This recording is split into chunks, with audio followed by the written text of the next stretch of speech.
J'ai eu à la fois une super fierté pour mon peuple, mais aussi pour moi-même. Et j'ai appris ce jour-là que les rêves, on se les faisait, mais on pouvait se les dessiner et aller au bout de ses rêves.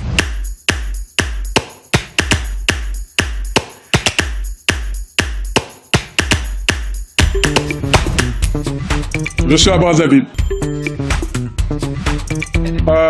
Le boulot, représentation pour mon groupe, Rainbow Sports Group, projet novateur en termes de développement de sportifs, de footballeurs, des rencontres avec les autorités sportives, la FECOFOOT, le ministère des Sports notamment.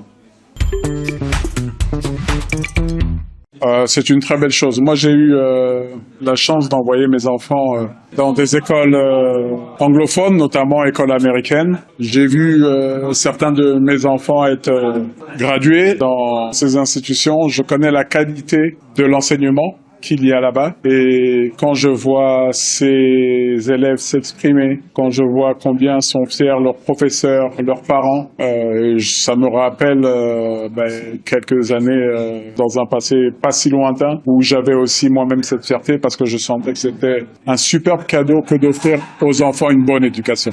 Voilà pourquoi lorsqu'on m'a parlé de cet événement, j'ai ajouté une journée à mon agenda pour pouvoir être participant, actif, et j'espère avoir eu des propos à la fois de motivation, de détermination, mais surtout de tranquillisation au futur que ces jeunes adultes auront. Je pense que l'éducation, d'abord, et je tiens à préciser, ce ne sont pas nécessairement des diplômes. C'est une façon de penser, c'est amener les jeunes à se découvrir et à être, pour certains, inventifs. Pour d'autres, utiliser certaines qualités, une force physique, une force intellectuelle. Je pense qu'il faut pas voir les futurs travaux et les futurs grands travaux comme des travaux qui doivent se faire que via l'obtention de diplômes. Néanmoins, quand on a une bonne éducation, quand on a un bon parcours académique. Par bon, j'entends le parcours qui sied à l'élève. On a beaucoup plus de chances de retenir le meilleur de la personne et de la voir s'épanouir derrière. Je crois beaucoup en l'éducation en général et c'est pour ça que j'aime à conseiller de ne pas négliger cet aspect et que moi-même j'ai essayé d'être l'exemple pour montrer même à un certain âge que retourner vers les études n'est pas une garantie, mais c'est quand même un bon matelas. Le rapport entre le sport et l'éducation, parfois il n'existe pas, mais que de rares fois. Parce que apprendre à se comporter avec son coéquipier, respecter les règles de vie, vous savez, on n'arrive pas à l'entraînement comme on veut, on n'arrive pas avec du surpoids en étant bourré. Il y a un minimum de règles.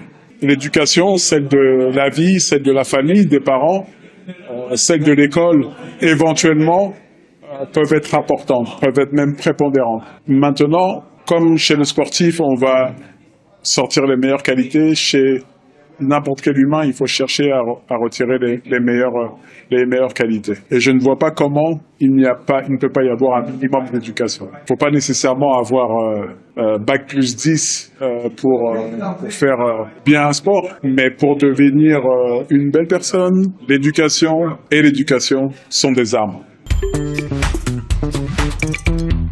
Sans un minimum d'éducation, j'aurais pu faire, je pense, à peu près la même carrière de footballeur. Mais ma vie ne s'est pas arrêtée à 34 ans, thanks God. Et ce que j'ai réussi à faire derrière vient du fait que j'ai eu une bonne éducation et que j'ai poursuivi encore dans mon éducation et que j'espère ne jamais m'arrêter d'apprendre. En écoutant, en lisant, par l'expérience de la vie, par les rencontres. Je ne serai certainement pas la personne qui a été invitée des dizaines de fois à s'exprimer devant un parterre de qualité, de faire des séminaires, une personne qui aurait appris 4 langues. J'aurais été autre chose que cela, mais en tout cas, je ne regrette pas d'être moi-même. Moi, dès que je suis entré dans l'enceinte de l'école, j'avais le rêve pour eux. Quand j'ai vu comment s'orientait la cérémonie de remise, le rêve était encore plus évident. Et quand j'ai vu ces jeunes s'exprimer, bon, c'est pas nécessairement des grands danseurs que j'ai vus, mais je les ai vus s'exprimer et surtout face à un micro, j'ai compris que l'éducation de qualité que j'avais en tête était bien appliquée ici. Donc, je pense que eux-mêmes doivent nourrir leurs propres rêves. Tout à l'heure, je prenais en aparté l'expérience de mon fils et je lui disais, mon fils a voulu jouer au foot. J'ai jamais imposé mes enfants à faire quoi que ce soit. Mais je les ai accompagnés. Je les ai accompagnés dans leurs rêves. Je ne rêve pas pour eux. Eux rêvent et moi je dois les accompagner. Un peu comme les parents de ces jeunes étudiants, un peu comme la famille, un peu comme les amis, un peu comme tout le monde, même eux entre eux. C'est un accompagnement. Mais c'est eux qui doivent être les architectes de leurs rêves. Je pars aux Jeux Olympiques sans réellement avoir l'idée de la gagner. L'ambition, mais ce n'est pas une idée forte comme la CAN 8 mois plus tôt. C'est, on va prendre de l'expérience, on va essayer d'en donner parce que moi, je suis parmi les 3 overage, comme on les appelle, plus de 23 ans. J'en avais 29. Et je dis, je vais en donner et je vais en prendre.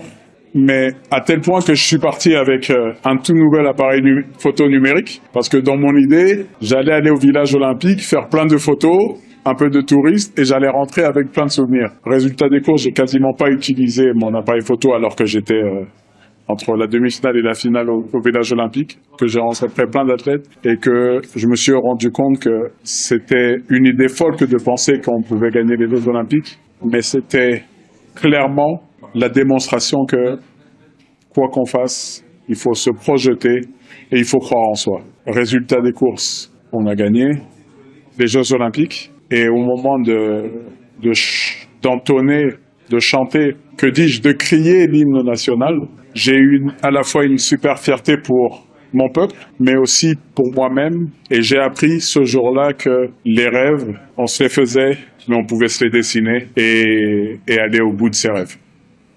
Voilà pour l'anecdote.